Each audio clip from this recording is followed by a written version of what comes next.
Hey guys, so let's talk about the sterilization of Mexican/Latina women in the US. Now, I wasn't even looking for this bit of history, but once it came across my screen, I had to learn more about it. So, beginning in 1907, sterilization laws would be passed in the US. And in 1909, California would pass a eugenics law that stated anyone in a state institution could be sterilized. 33 states had eugenics boards that sanctioned forced sterilizations, but these sterilizations were primarily geared toward Mexican women. This also happened in Puerto Rico beginning in 1930. And in 1948, it was found that 7% of the women on the island were sterilized.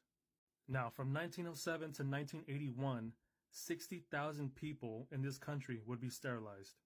And unfortunately, California would lead the nation in that effort. Between 1920 and 1950, California would sterilize about 20,000 people. The U.S. thought that Mexicans were at a lower racial level than them. Politicians would describe us as less intelligent, immoral, hyperfertile, and criminally inclined. We would also be described as undesirable. And Latina women reproducing was portrayed as a threat.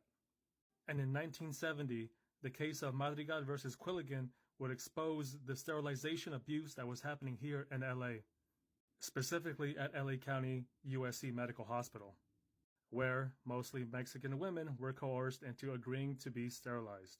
Madrigal would go on to state that the doctors there pressured her into signing the sterilization consent while she was in labor, and many other women involved in the class action lawsuit would back up those claims.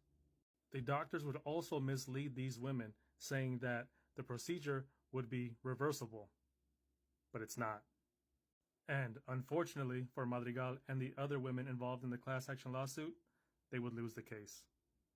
Because Judge Jesse W. Curtis would go on to say that it wasn't the doctor's fault, it was simply a matter of miscommunication and a language barrier between the two parties. He would also go on to say that he believed Mexican women draw their worth from rearing large families, and that the pain they were suffering wasn't from being sterilized against their will, but because they could not fulfill their Mexican duties.